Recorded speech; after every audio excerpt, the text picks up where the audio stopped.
Hi, I'm Maren Hance. My name is Katie Baker. And I'm Ashleigh Campbell, and we're students from Cincinnati Christian University. In this podcast, we will talk about how technology can be beneficial to the classroom. So, I actually read an article from the American Federation of Teachers that talks about how technology in the classroom alone doesn't strengthen student achievement. And I really like the metaphor that they used. It says that the media, the instructional media, is just vehicles that deliver the instruction, but it doesn't influence student achievement any more than a truck that delivers our groceries I do would agree with affect that, our though. nutrition. What you're saying, in a classroom, even when you're just doing a simple worksheet, I feel like if you don't have good instruction, then the worksheet can't be done itself. So if you're working with technology, the same thing goes. If you don't have good instruction, then they could be just looking up whatever on the internet and they're not actually doing what you want them to do. That's so true. I really agree with that as well. I think technology definitely gives an edge, and it's definitely our culture nowadays, and I think it definitely ends up preparing students for the future. Not only that, but I think with technology, students are definitely more engaged with the lesson or any of the material that you're teaching.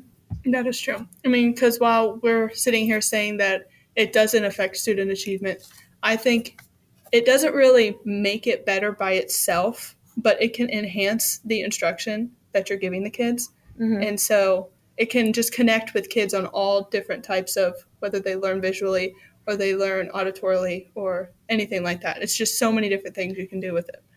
I also agree because when students are just reading out of a textbook all the time, they could get really bored with it and they're not very engaged at that point. So I feel like when you change it up and you add like, hey, let's do this on the computer, or let's make a podcast or a green screen about whatever topic we're learning, I feel like it'd be more helpful for them because one, they're actually doing something and it will enable them to engage with what you're actually trying to lead on.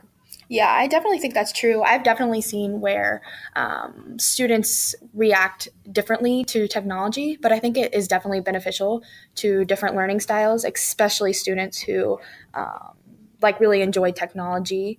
So, Yeah. And I think even just adding just little things, it spices the lesson up a little bit.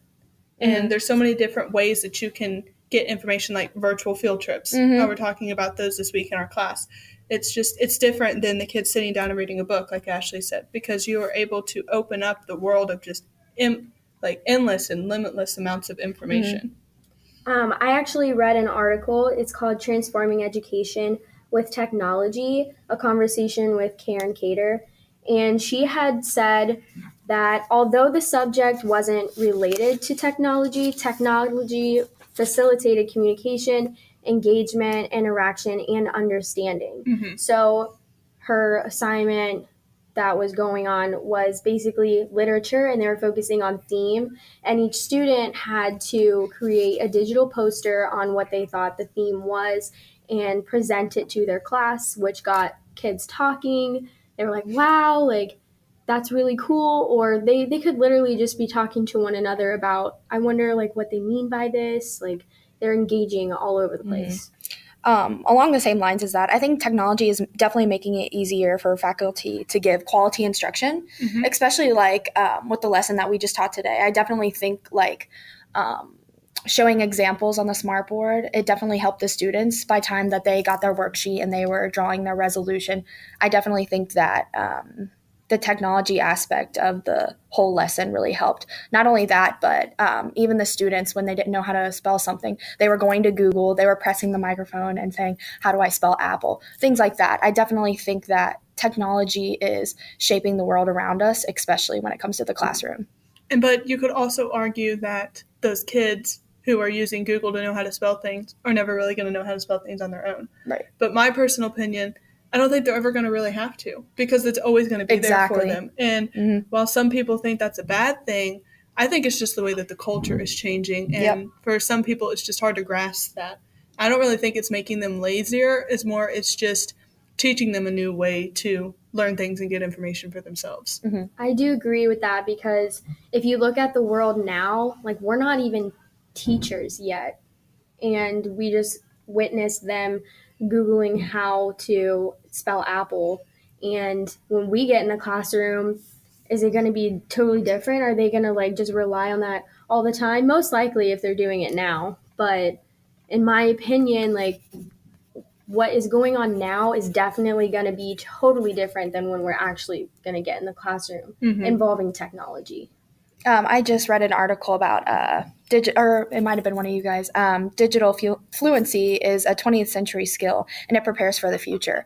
And like you were saying, technology is always enhancing, and it's going to continue to enhance while we're in college. So, like I said, like technology is going to be probably totally different when we start teaching, but that's good because the thing is, students are going to have more variety, teachers are going to have more variety. It's going to constantly be changing, but it's going to constantly build on it. I mean, just imagine the things that we are able to have access to now versus 5 years ago. Imagine how drastically it's all going to change in 5 more years. I mean, the things that kids can do. And not only that, so many people talk about how we shouldn't put technology in the classroom, or how it shouldn't be the main thing that delivers our instruction. But I think so many kids now, it's just how they grew up. It's always there. It's how they learn. It's how they just see things being done. So at one point, that's just going to have to be the way we do things to get kids to really connect to it and be interested in it. I do agree with you because I feel like at this point, when we're teachers, if we don't incorporate technology into it, because that's what the rest of the world is doing. When they get out into the world, it's going to be technology all the time. So I feel like if we don't incorporate it, then we're probably most likely harming their education. Like, what's the point of teaching them how to use a dictionary if any other time that they're at work, they can just look it up on Google? But if we don't teach them what Google is, then we're doing them an injustice because we were just too stubborn to integrate technology into our room. Right. Technology has so much interactive software. So, I mean, when I say that, I'm saying sight, sound, visuals. I mean, all of that is in technology, and that is something that is so crucial to a child's development and in their educational process. So, yeah. I also think that even though we're talking about technology, I do think that we should still continue to teach children how to look up words in the dictionary, because what if some kids, they go home and they don't have access to a computer or a phone that tells them the answer? Like, they're going to have to know that without the technology when they get there. So school and home is two totally different environments. I definitely think like this really is awful to say, but there are things from like elementary school, like basic math, like things that I have forgot because I mean, it's right in front of me. I can get a calculator. I can go to Google and search a math problem if I needed to. You forget things. That is the only bad thing about technology. You do forget things very easily. But the good thing is it's right there. And it's going to constantly continue to be there. I know. That's my big thing. Is I see how it's good, but I also see how it's bad. Because when I do have kids, I don't want them to rely solely on Google giving them all the answers. I want them to be able to think for themselves. Right. But I think it kind of goes back to technology only affects the kid in the way that you let it or the way that you instruct it. So if you teach them how to use technology as a way for them to enhance those decision-making skills and those problem-solving skills and everything like that, it's going to teach them how to use it for educational purposes and not just, oh, well, it's making my life easier because I don't have to think for myself. Along those lines, I definitely think technology needs a limit, and I'm so glad that you brought up your future kids because I definitely am going to put limits and restrictions on how much technology my child is using because I have seen where it has negatively affected a child, and that can be socially. It can be even the way they do things. Like I can tell that it can sometimes make children awkward. And not only that, but I think it needs a limit because money is just so, like in schools, it's a big deal. And it can put schools behind. And so students they need to learn the basics, basically. Yeah, that is true. I also agree with too much technology could be a dangerous thing because I have a younger sister and she's constantly on her phone. She's doing whatever. I don't really know what she's doing on it, but she's always in her room. She kind of isolates herself like with the family, and she doesn't ever want to go out and do things. She's becoming lazier. And in my opinion, like this could cause like people to go obese because they're being lazy and they're just sitting on a couch all day. And it goes back to the whole teaching kids how to use it for the right purposes. Right. And that's such a challenge because no matter what parental blocks or don't do this, there's always going to be that one person and that one kid who finds it for using something they're not supposed to. Yeah, because kids are smart. Yeah, or those parents that instead of giving their kids a coloring book are going to throw them a tablet. And it's a sad reality for living in such a digital age because there's such great things that can come out of it. But of course, just like everything else with the human race, there's bad things that can happen too. Along those same lines, I want to say that I definitely think that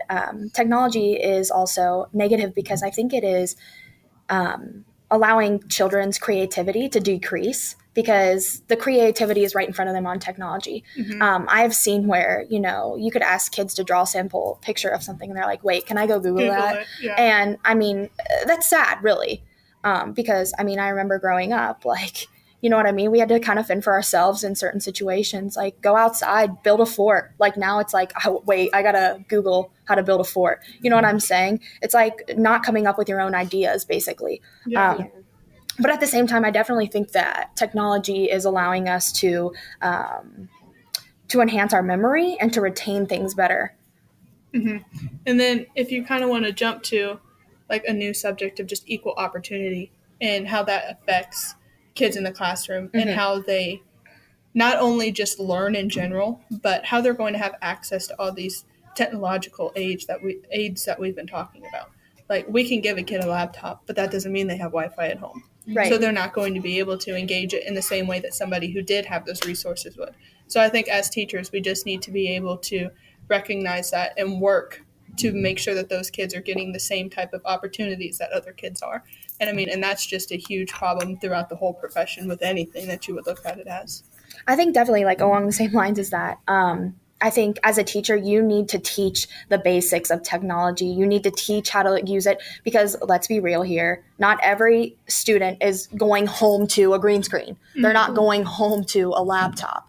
So we have to kind of be realistic. And so like when we're there, we have to provide them with the tools, with the knowledge. So, yeah. Yeah. I really agree too. Because when you have to look at where you're teaching at in Good afternoon, Bobcats. this environment. You're either going to be teaching in a school that has poverty or not as much technology than the following buses are here. Bus 121 Eastern Hills, bus 85, and bus number 6. Again, 121 Eastern Hills, 85, and bus number 6. Okay, sorry for that delay. There's a prime example of some technology right there. But I think just in closing, just like with anything that you would talk about, there's good things for it and bad things for it. And I think just as people who are going to be teaching in such this digital era, and we ourselves are digital natives, I believe, and we're going to be teaching to kids who are even more digital natives than us. We just have to be able to use it for educational purposes and not only use it, but actually model how you're supposed to use it and just live by example. And hopefully that's enough to let our kids know the proper ways to use it. There is no doubt that technology is something that we provide students and it will give them an edge and it will give them something that they're going to continue to use throughout their lives because it's always going to be there. Especially with the way the world's going. Right, and it really is changing the culture, and it definitely prepares them for their future and gives them ways to share it. Report to the gym. Okay, yeah, I really much agree with the way that the world's like progressing. These are skills that they need to know just as like team building or anything like that, and it's something we need to teach them. Right. I just think it's really important. At this time, bus number 28 and bus number 71 are dismissed. Again, 28 and 71. This is our second and final call for 121 Eastern Hills. Second and final call for bus 85. And second and final call for bus number 6. Prime example again of some technology there for you. Thank you so much for listening to our podcast about technology in the classroom. This was by Maren, Hance, Ashleigh Campbell, and Katie Baker.